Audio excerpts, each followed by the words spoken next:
Guys, I'm about to show a friend of mine. Do you mind if I put you on video? This is Pam. She shared her dinner with me the other night. She's a great person. She had what'd you have, Ron? A leg injury? Shoulder injury. Probably hiking, up, there's a lot of steep hills, and she's a hiker, man. It was hard to keep up with her. But yeah. And so she just come back. She was here the other day, and I'm about to show her the same treasure I'm about to show you. All right, stop right there. Oh, stop. See it? No, stop. See it? No, don't get any closer. I want to get it on video. Thank you. Please.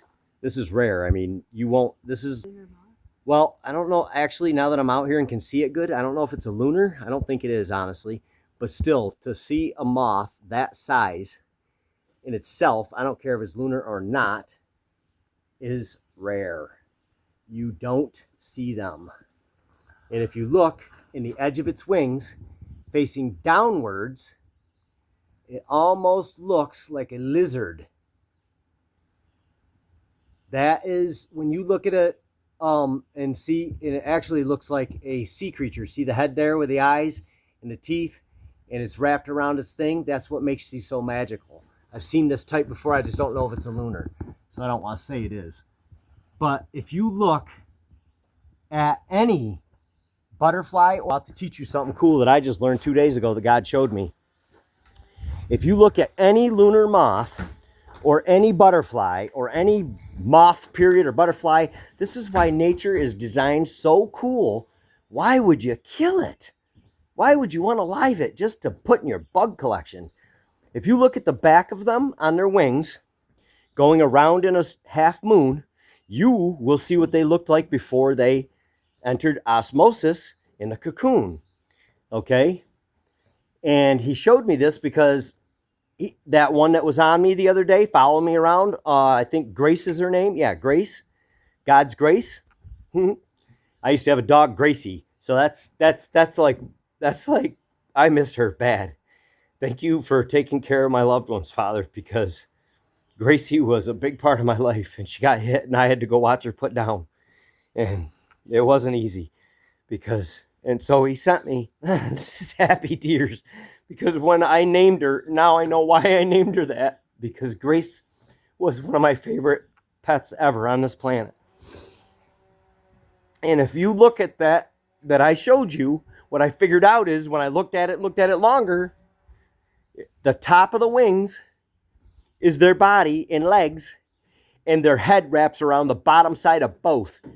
And you can see their faces and what they really look like as a being. When you start looking into the soul of insects even, you see their soul.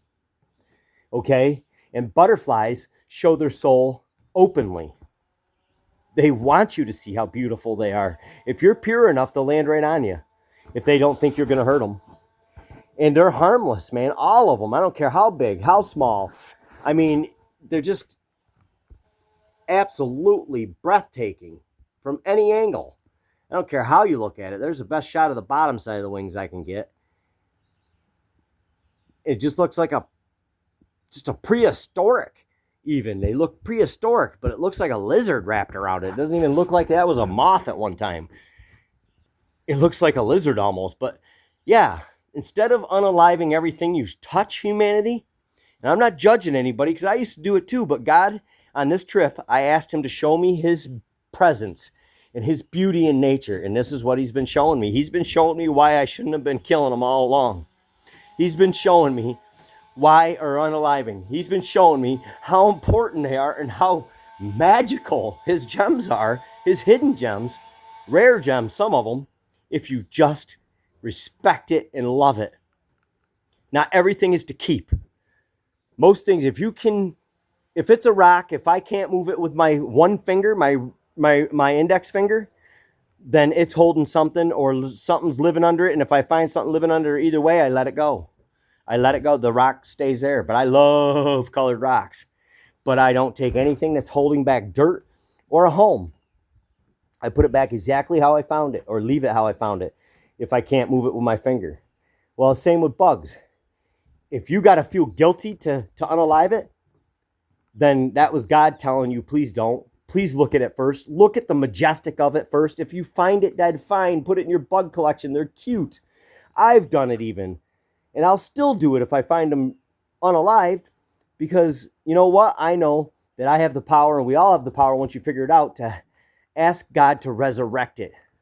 And he might not be in that body, but he'll put it in an even bigger and more beautiful shell, which would be a lunar moth probably, for sure.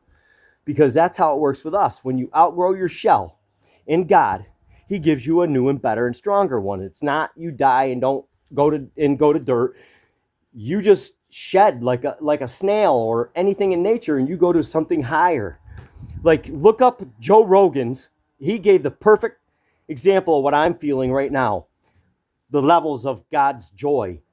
Look up the happiest rabbit you can find. And then when you get a picture of that, look up a rabbit that's even happier than that rabbit. And then look up a rabbit even happier, and so on, so on, so on. Watch it. It's on Joe Rogan. He explains it. And the last one is so bright, it looks like the rabbit was sitting with God. That's what it is. That's what God is. It is levels of purity.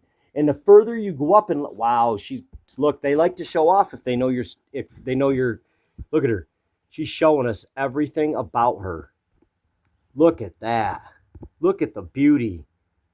Wow. I will have to look at that inch by inch later. Wow. Okay, I'm going to leave her alone because I'm enjoying her day. But sometimes God puts stuff like that, and they know why they're there. That moth, see, they're hams, man. When they know you're not going to unalive them, they'll stretch for you. They'll land on you. They'll show you up close, the more pure you get. But anyways, that rabbit, if you watch that Joe Rogan thing, and I'm not promoting Joe Rogan because I think he knows a lot of truths that he just lets the government rule his thoughts. Well, I love Joe. Joe, I love you. I'm not judging you. But it's time to tell the truth of what we know. If you know, then God is placing it on every human's heart to tell the truth. To heck with the government. If we all start telling the truth, they can't censor you, Joe. Be honest with the public about what you know. You know what that was. That was God showing you what a rabbit is in the different stages of heaven, and then sitting right next to God, which was such a ball of light you couldn't even tell it was a rabbit anymore. It was so happy. Look it up. It's worth watching. I know I keep saying this is the last video, but if God puts it on me to make it, I'm going to make it, because that was so rare I had to show you. I haven't seen one of them in years. And I have seen lunar moths, actually. Lunar moths have huge ringlets on them. They're so beautiful in color. And they're like probably 2 to 4 times I've seen them. I've seen them 4 times the size of that one. And much more magical looking. Okay? So think of that one times 4. That's God's beauty. All right, I love you guys. Namaste. I'm going to go visit with Pam. And she shared her dinner with me the other night. And if she wishes, I'm going to share my chili with her today. I believe God's putting it on my heart to share my meal. All right, I love you. Bye.